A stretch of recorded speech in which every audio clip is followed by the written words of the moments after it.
Welcome to the Mojo Market Report. Here's your hosts, Dave Sturchio and Chris Gueci. All right, well, that's it. That's settled then.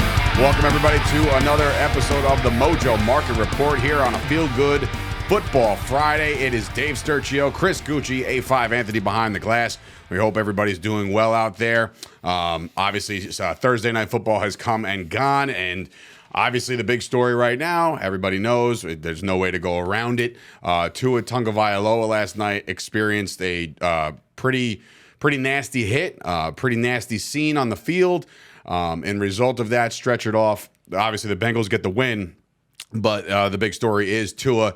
We're not going to touch too much on that. We do want to extend our prayers and our thoughts to the Tua family, the Miami Dolphins organization, all that stuff, those people involved. By default, yes, we're a Mojo Market show, right? So by default, Teddy Bridgewater comes in. Teddy Two Gloves is the guy we've been following for a long time. And, he was a serviceable quarterback, and that's what he's kind of been his entire career. Yeah, he came in. I think they went down 8 as soon as he got in the game, and they ended up taking the lead shortly thereafter. So Teddy Two Gloves did manage to play well enough early, but it just got a little too much for him. Yeah, it was a little, and it's got to be a very hard situation for Teddy to come on in there, insert himself, knowing what just transpired on the field. So, again, thoughts and prayers to the Tua family. In regards to the Mojo Market, yes, Teddy Bridgewater did see a little bit of an uptick. What he's going to do, how long he's going to be in there. It's all about opportunity here and the reps.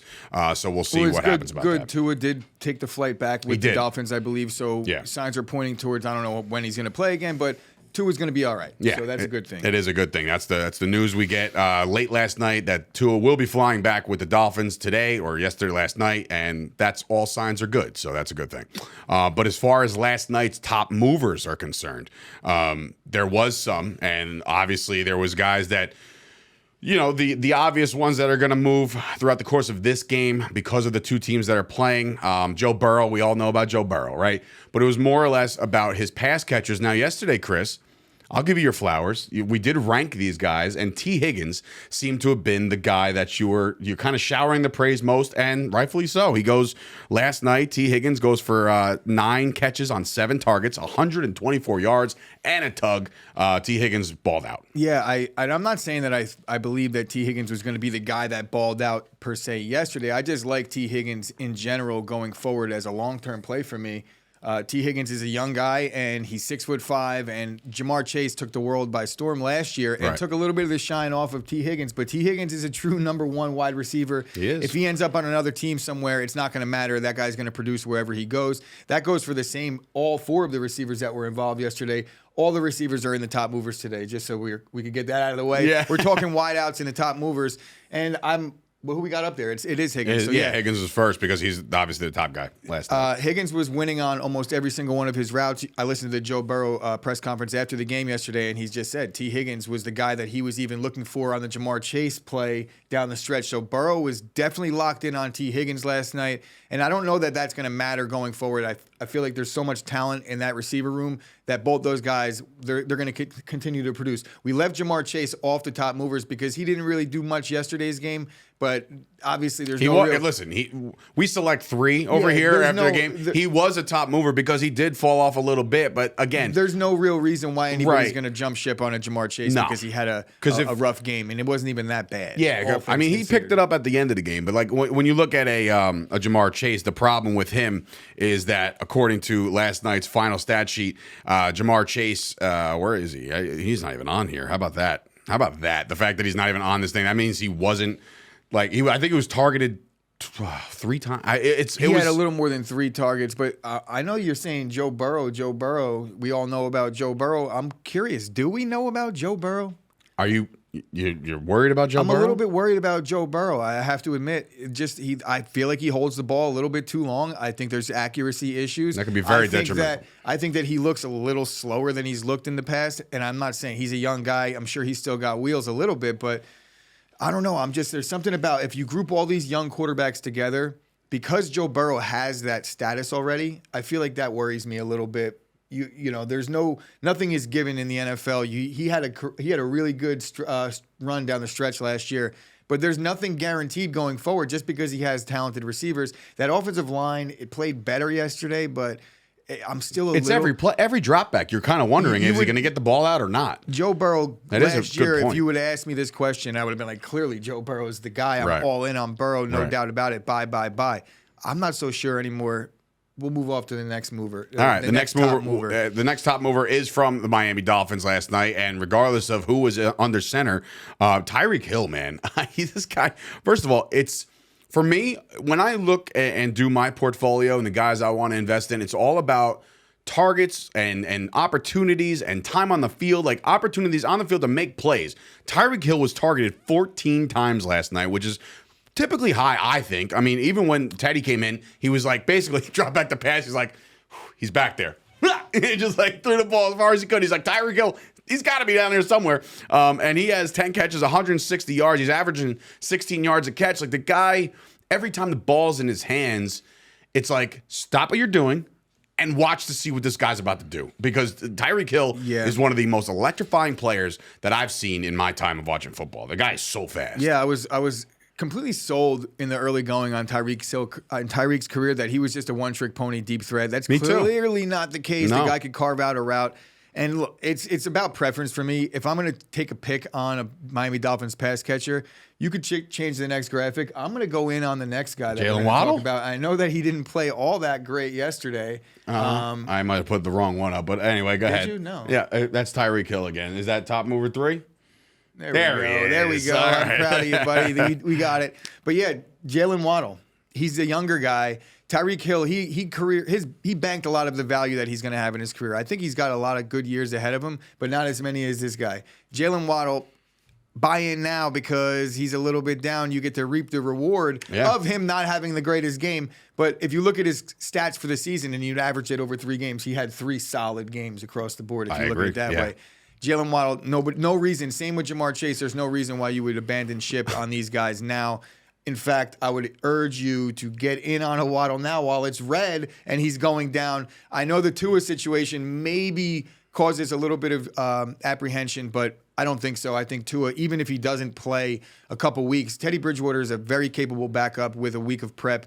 I think the receivers will still get their targets. Miami's going to have to run That was the guy I was thinking of as far as low target. He only got 5 targets, 2 catches last night. That's what I was thinking about. He didn't get involved too much, but hey, it's going to happen in the NFL. When a quarterback goes down early the way he did, you got to change things up on offense. And Jalen Waddle, he's starting to garner a lot more respect, so maybe they just keyed in on him a little bit. Can we also talk about the Thursday Night Football Amazon Prime broadcast team, which obviously is Al Michaels and Kirk Herbstreit, which I enjoy. I've always been a Al Michaels guy. I got to say, creativity is not their strong suit. When they were talking about both Tyreek Hill and Waddle, they brought up this graphic as if like, Tyreek Hill is the cheetah and Jalen Waddle is like the penguin. I just wanted to point out that I do not think Kirk Herbstreit and Al Michaels made the jet ski graphics. Is that what you're going to talk about? What they named them. They named them the Speed Brothers. What? Like, you could have come up with something a little bit better than that. Like it was probably the we got the cheetah, team. We got the waddling penguin. Speed Brothers. That's it. It's like, wait, what? Like, what are we doing here? So I just, that was funny to me because again, good creativity skills over there at Amazon football. Prime. We do have some football to be played this week in a loaded slate. Yes, another big week. Week 4 is among us. Return of the Zach. Yes, the return of the. We'll get into that in a second. Obviously we have what we did last week is we touched on the games that we thought some of the bigger movers will be featured in. But I have to touch on this only because it is the local front. There's a bunch of Giants fans that tune into this. The Giants and Bears game, while on the surface doesn't look like the most the sexy appeal game, right? It's you still want to look at specific things. Are you still shorting on Daniel Jones? Remember, there's people over at Mojo.com who think this is still the guy. So we'll see. I mean, everybody's entitled to their opinions, and I'm not. I'm short on Daniel Jones because I think every week poses another issue. The Bears defense is relatively okay. I think They're not. They're okay. They're not the Cowboys. They're okay against the pass. I would imagine they're a little better against the pass, but they have been really bad against the run. Just a quick touch on things. Saquon this week. I think Saquon is going to go do really well against that Bears defense. I can see that. I think Aaron Jones had like 200 total yards last week. They didn't do well against the run. Bears can't stop the run. That's the clearest path to victory for the Giants, I believe. I think the Giants defense is yet to be tested this season, and they're not going to get tested this week. They might have some Justin Fields issues to deal with. But overall, I feel like the Giants haven't had a test, and it's not going to come until week 7 or something like that because they really don't play anybody. Who, the Giants? They play your boys in jolly old London soon, very soon. Is it week 7? Yeah, it's week 6. No, dude, like in 2 weeks, it's in London. Oh, so it's week 6? Oh my God, we're in week 4. Okay, yeah. So yes, 2 and 4 plus 2 is in fact 6. That's math here on the Mojo Market Report. I also want to touch on Khalil Herbert. The usage he got last week, if you saw his price last week, it shot through the moon because, again, Montgomery goes down, opportunity finds itself, he gets on the field, he starts doing work. Now, as far as what I'm seeing right now, Montgomery did not suit up yesterday for practice, and that was Thursday. So as we get not longer, looking good for Montgomery. It's not looking good. Just checked. He's going to be a true game time decision. And on top of that, the fact that Zeke and Pollard this past week, They had 180 yards rushing against the Giants' rush defense. I like Khalil Herbert this week. If you really want to kind of do a little day trading, that's the kind of guy I would invest in right now. I'm not sure. If you speak to Bears fans, which we have a couple in our circle, they think Khalil Herbert's actually the better back between the two, between him and Montgomery. So that's something to just keep your eye on. I feel like that's a stretch, in my opinion. I understand. Maybe they're just tired of Montgomery. He does things different, and Montgomery's been plugging along very boringly for quite some time. But Montgomery's the heart and soul of that Bears offense. He's been there for the last 3 years. He came in as a late-round pick and started right away and had a productive rookie year. The problem is the Bears' offense hasn't had a quarterback or an offensive line to accompany anything Montgomery's been able to do. Khalil Herbert has a little bit more of a burst, I think, and he has a little more explosiveness, you could say. So maybe there's a better fit in some aspects, but if David Montgomery does play, it's going to pour a lot of cold water on the Khalil Herbert train for this game in particular. I like Herbert. Keep your eye on it. Keep your eye on that situation. Keep your eye on that one because Herbert is a guy you want to get in on right now. If Montgomery is out, bye. Yeah, 100%. 100%. Now, to the first game we're going to be talking about, which obviously we've talked a lot about both of these teams because we've seen them on, primetime games. We've seen them. Obviously, the story of the week is the return of Zach Wilson and the Jets. The Jets take on the Steelers this week. Things you're watching for right now. Obviously, I went long on Zach Wilson last night. I used the free 10-time multiplier, which again, a lot of questions coming in as far as multipliers go. Chris, can you shed a little bit more light on the multipliers education purposes? Because look, even I, for a little while, I was like, sure, I'll do it. And I'm like, what did I just do? I don't even know what I just did. So I'm putting a 10-time multiplier, a free one from Mojo, on a Zach Wilson, what's that doing for me? So if you got a 10-time multiplier on Zach Wilson, let's say he goes up 10%. If he goes up 10% and you have a 10-time multiplier on Zach Wilson. Do the math. He went up 100%. Hundo. So if you invested in Zach, and let's just say his stock is 30 for arbitrary purposes here, and you bought one share of Zach Wilson at $30, and he went up 10%, you're going to wake up the next morning and your account's going to say $60 because a 10% gain at a 10-time multiplier, if you do the math, it's very simple. 10 times 10 is 100%. Now, so you gain 100% of your investment. Now, in that same regard, there is a 5% short on him. If you go short on Zach Wilson and you think he's going to struggle against the Steelers, there is an opportunity right now, a free 5-time multiplier on a short-term thing. Yeah, not a short term. Not short term, shorting him. Clarify that. Shorting is just is assuming that the player is going to do poorly going forward and may not have the most successful career or the most successful game, depending on your strategy and how you trade. So it's opposite day here at Mojo, and you do not have to. There's no calls, there's no puts, there's no extra risk when you short a player. It's simple. If the player does well and you short him, you lose. If the player does poorly and you short him, you do well. I myself have shorted Mitch Trubisky, so I'm still leaving that in there and watching him. I mean, look, I'm not rooting for the guy to fail. Yes, but you are. Technically, I guess you are. And it's okay. It's I'm trying to be a little nicer about it. Dave, this is the nature of things, and just know that what your stock portfolio has and what you're rooting for has zero bearing on what happens on Sundays. This is very true. So do not worry about that, and hopefully Mitch doesn't see this. Now, another stock that's climbing by default because of Mitch's poor play. I got in on Kenny Pickett a couple weeks back, right? And now it's like, if you want to get on him now, sure. But I think you missed that early boat. The minute that decision is made, man, I said it on this show, it's going to go up again. So, and there's multipliers that were available for him originally. This could be the game where we see a little bit of a Kenny Pickett. Very much true. Like we saw Malik the other week against Buffalo. I think it's almost a shame. I would love to see a young quarterback matchup. You got Zach Wilson making his 14th start in his career. Ever, yeah. And the Jets are passing the ball, I think, at like a 75% clip. I think a lot of game script dictates that. They don't want to have to do that with Zach Wilson every week. But if Zach Wilson flicks it 75% of the time, you're going to put up some numbers. Hopefully he takes better care of the ball than he did in the short stint he had last year. But with another year, a full camp, no COVID situation, and now he's loaded with talent. I've talked about it all week. If you're a Jets fan, you better be in on Zach Wilson right now because you're going to get him at the lowest you possibly could ever get him. And then with the free multipliers, it's a given. Look, free multipliers, we're talking like if Zach Wilson goes up 10%, you invest $100. You just made $100 on one day of Zach Wilson. By doing what, Chris? By doing what? Just a click and a click and a click. It's over. You make money. It's that Follow simple. the prompts. Enjoy your free money. Yes, and don't make sure you tell them that Dave Sturchio and Chris Gueci sent you to do this. So anyway, one more guy on this game, real quick. NFL young boy. Are we watching for George Pickens, the new young highlight reel that we're talking about here? The Pittsburgh's offense is just so bad, and even though he lit the world on fire last week and he had that great catch, if you take that great catch away, yeah, I know. Or even if you, keep that great catch in there, right? You could keep the great catch in there, and the numbers at the end of the day weren't that great. But that's going to happen on this pedestrian offense. There's not a lot of targets to go around with Pittsburgh because I just think their offense is 3 and out. Do you think when the move is made to Kenny Pickett that by default all their stocks go up? Everybody goes up in that week prior to that game.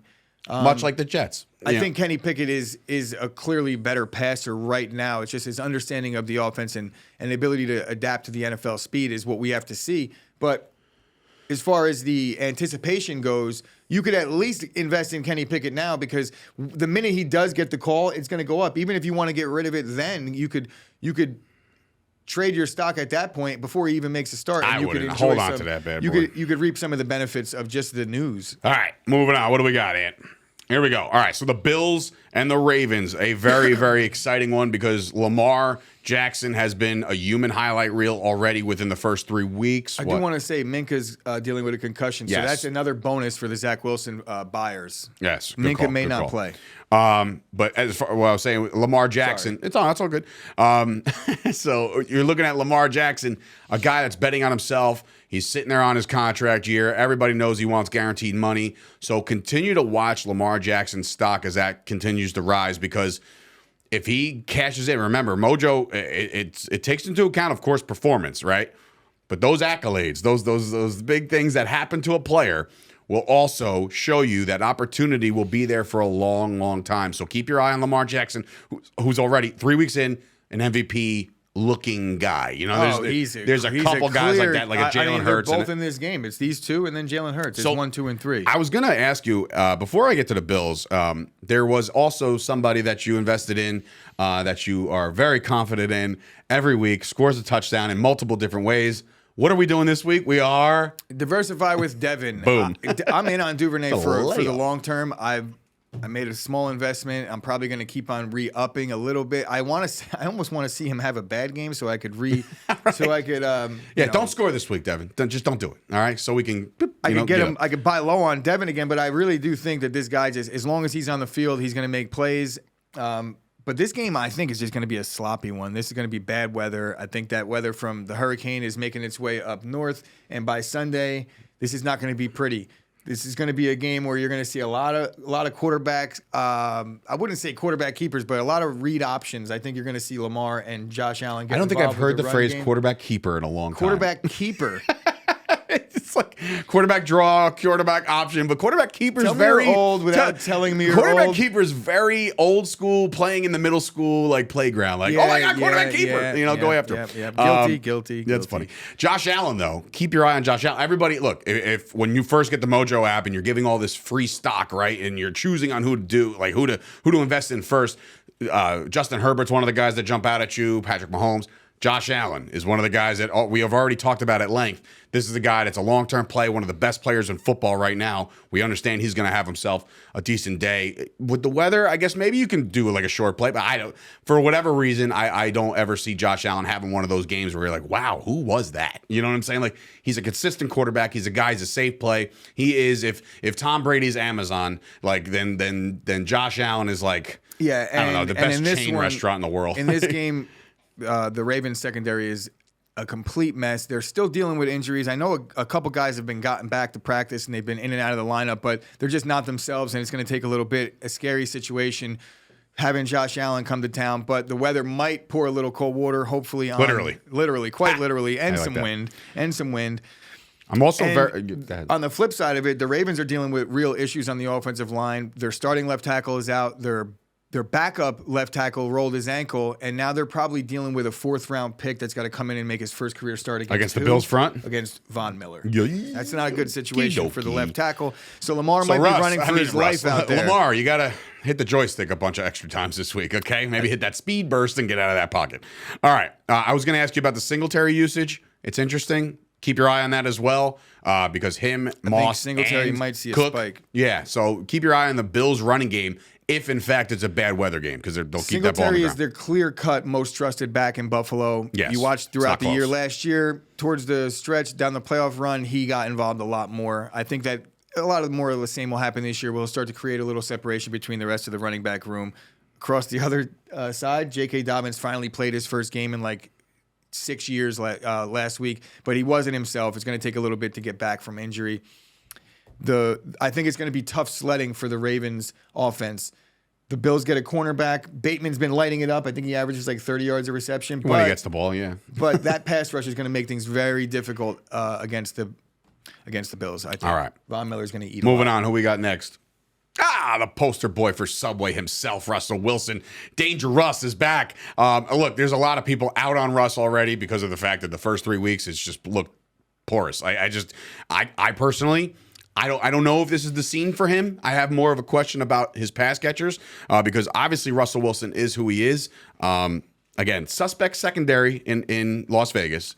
Very suspect. I got it all right here. So this could be the day. But my question to you is, if you were on a long-term play situation right now, I'm not talking about Russ. I'm talking about the guys who catch the ball. Cortland Sutton or Jerry Jeudy? If you had to choose one, who's the guy? Who's the more reliable guy? I'll start by just saying I think I trust Cortland Sutton just a little bit more as a complete receiver.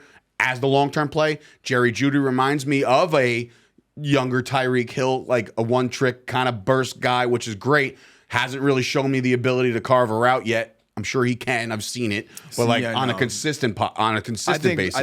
I think that's one of his strengths is his route running. Jeudy? His major downfall I think is his ability to stay healthy. He gets nicked up a lot. He's a smaller guy. Yeah. I know a lot of injuries. There's an age-old debate amongst me and a lot of the people that I'm involved with in terms of the fantasy football, in that injury-prone is not a thing or it is a thing. I firmly believe that injury-prone is a thing. It's 100% a thing. Guys get hurt all the time that are the same guys, then you're injury-prone. I don't know how else you ever play football with a kid in middle school where he's just hurt all the time? Cortland Sutton did have a major knee surgery 2 years ago, but he's a full season removed from that. If I'm answering that question, it's Sutton, the size, the pedigree, 100%. I do like Jerry Jeudy as well, but I just don't know about this play calling on the Denver side of things. Yeah, it's been rough. It's been tough. So poor in the red zone, and I know the fumbles in week 1 really didn't help. The Broncos, I believe, are like, if they would have didn't fumble those 2 balls at the goal line, they would be 3-0 right now. That's very true. So as bad as the Broncos have looked, they've managed to kind of win some football games in a division where you just have to consistently win some football games. In this game, I think they match up well against the Raiders. The Raiders haven't really struggled to move the ball that much, but they're really bad in the red zone, and nobody's worse than Denver in the red zone. But right now, the Raiders are close. And so the Broncos win this one 6-3. That's basically the tale of both sides of the ball for the Raiders. They've gotten to the quarterback a decent amount of times. If you watch the Raiders-Cardinals game, it seems like they got to Kyler Murray a lot, but they just couldn't get home. That's been an issue. So their pressure rate is like middle of the pack in the NFL, but their sack rate is dead last. So if you're getting there, but you're not getting home, Russ could extend the play. I think we've seen him do it. There's the Russ Wilson we're all waiting for. The fact that the Raiders have a really weak back end and they have a good pass rush, these mobile quarterbacks that have the ability to extend, it really puts a lot of pressure on the secondary. And I think with the Broncos receivers, I think Jerry Jeudy's going to give it a go. Yeah. And there is no Tim Patrick to step in and... Poor Tim Patrick. You talk about a guy... Yeah, that sucks. We're both big Tim Patrick guys over here, mostly for the fantasy stock. But now, look, I just think that the Denver's defense is the best unit out of all the units on the field. Raiders' offense has been good, but they haven't really been getting... There's no efficiency whatsoever. Devontae Adams, 34 targets, 17 catches. That is not good for the That is not Devontae-like. Number one wide receiver in football. I think he's running a hitch route on 20% of his routes. We're talking about Devontae Adams just sitting down and taking away what he does best, and that's manipulate the defense and trick people into thinking he's going to be there, but he's over here. Are you out on Josh McDaniels already? Oh, yeah, that's the main thing, bro. I was just going to get to it. I don't think it's a player problem. Yeah, while the secondary doesn't seem like it's brutal. Working. Josh McDaniels is, I think, 1-13 or something. It's absurd how bad he's been. I think his one win was with Tebow or Cutler at quarterback or something like that. So before this season. But anyway, moving on. What else we got, man? I would stay away from that Denver game. Altogether? I'm just, yeah. They got movers over there. So if I'm in on anyone, it's Javonte Williams. I think that he's just a battering ram. That. If you look at the metrics of that guy's numbers, Denver's not doing anything well, but his broken tackle, his yards after contact is the tops in the league. So Javonte is a guy, if not short term, definitely long term in terms of running backs go. Sounds good. I do have I don't want to deem this the play of the week for me, but when I feel strongly about something, I feel strongly about something, okay? So if you're looking to make a couple bucks over the weekend, this weekend, short Carson Wentz, because he got sacked Ferris Bueller style 9 times last week, and now he's facing a defensive front that leads the league in sacks right now in the Dallas Cowboys front. So if you want to make some quick cash, shorting Carson Wentz is the play for me. Okay, there's no guarantees. I can come in here on Monday with egg on my face. We'll find out. But that's the play for me. And then the obvious, right? We're watching Pollard start to slice into Zeke's carries. But Zeke, we were just talking about him the other day. If he wants to hold that crown for another week, he's going to have to run just as hard as he's been in the first 3 weeks. And, of course, one of the poster boys, CeeDee Lamb, makes a fantastic catch last week. He's starting to... I'm way too much of a Cowboys fan. I watch these things, the sound on the sidelines things where they kind of are in the face of the players. CeeDee Lamb wants to be great. He really does. And those dropsies that he had in the beginning of that Giant game, I feel like he writes those this week and he has himself another big, big game. So before CeeDee Lamb becomes one of the top, 5 receivers in football, which I think he has the ability to do, maybe it's time for you to invest a little bit of coin in a CeeDee Lamb. Now, I understand Cooper Rush is your quarterback. He's played rather well. He's not played bad, so you can't say that. But it's just about a week or two away from the return of the Dak. So we'll see what happens there. So there's a couple other players that I want to talk about, not necessarily going forward with this game in particular, because I know one's not even going to be playing in it, but another one might be making his return this week, and that's a Michael Gallup. I think the Dallas Cowboys are really starving for that number 2. Noah Brown came in, and he's done well in that role. I don't know if he's a true 2. Yeah, he's like a 4 to me. But the point that I'm saying is if Michael Gallup inserts himself into that role and you see the target share going there, he's a clearly more talented player. Michael Gallup might be at an all-time low right now coming off this injury. If you are a guy that's looking to make a quick one, same way. The opportunity presents a spike in your share price. So the minute Michael Gallup gets ruled that he's going to be back, if he catches a touchdown pass, then he has practiced in full all week. And on the other side of the field, you got nothing. Brian Robinson is looking to make his return soon. That's incredible. By the way, he was killing it in the preseason and all through camp, and then the unfortunate situation where he was shot in an attempted armed robbery attempt. But he was running routes 2 weeks ago. I think that the PUP list is what's keeping him off the field right now because they just wanted to be sure. Yeah, but of course. If he was able to play right now, I think he would. And Antonio Gibson hasn't really established himself like you would have hoped he would have. I mean, look, they had him listed as the kick returner before Robinson got hurt. I think Brian Robinson is a guy that you may want to think about right now because before he starts getting those good news start coming out about him returning to practice and him suiting up against whoever it is he suits up against, I think his stock shoots up a little bit. And I like him as a player. He killed it in the national championship last year. This is very true. One more marquee matchup is the Sunday nighter that will actually be played in Tampa Bay, and that's the Tampa Bay Bucks taking on the Kansas City Chiefs. Look, we all know the plays here. Tom Brady is the GOAT of the Mojo Market Report right now because he is the highest priced guy, right? So that's just something that we've all established. And the reasons being is because he's got 54 rings and everything that he's done in his career. That's not somebody to watch. You want to go multipliers? You want to talk about multipliers? That's the guy you want to multiply on because his floor is very, very high. Mahomes, it goes without saying. I mean, Mahomes is one of the better quarterbacks in football. Might go down at the end of the day as one of the best throwers of the football. Down the line, I mean, he doesn't have to look. I mean, he just does a whole bunch of no-look passes and stuff. It's insane. But the one thing I want to see, and this is in particular to one player on the Chiefs, Eric Bieniemy, the offensive coordinator, has gone on record as saying he needs to get Sky Moore the ball a little more going forward. I think he had 2 touches last week. Sky Moore 2 weeks ago was shot up, right? Because they saw, oh, look at the potential of this kid, blah, blah, blah. And then the usage went away, and the Chiefs went away from Sky Moore. Keep your eye on Sky Moore this week. If it's going to be damp and it's going to be rainy and windy, expect them to run the ball. And Sky Moore has lined up in the backfield plenty of times for him to see rush ability and rush attempts. That's one guy I'm keeping my eye on in this one. Yeah, I like Sky Moore long term. I don't know about anybody against this Tampa Bay defense. Yeah, they're looking pretty good. because they've really done well. They've allowed only 27 points on the season so far, and 20 of those points, 20 of the 27 have come on their opponent's first 2 drives. So they do a bad job early, and then they fix everything, and then it just stops. Teams can't score in this team in the second half. But on the flip side of it, the Bucs can't score at all in either half, in any quarter on offense. They're really dealing with a massive amount of injuries at the receiver position, and Tom Brady's definitely showing his age. Well, they're getting Mike Evans back off of suspension. That's true. They are getting Mike Evans back, and they're going to need every bit of offense they could get because while the Bucs have given up a ton of points early, they slow things down in the end. The Chiefs are slow starters. I mean, are fast starters, so they're going to score. You're going to have to play catch up. I'm not so sure that the Bucs offense is equipped to do that against this Chiefs offense. Even the defense is playing a little bit better than we anticipated. Mm-hmm.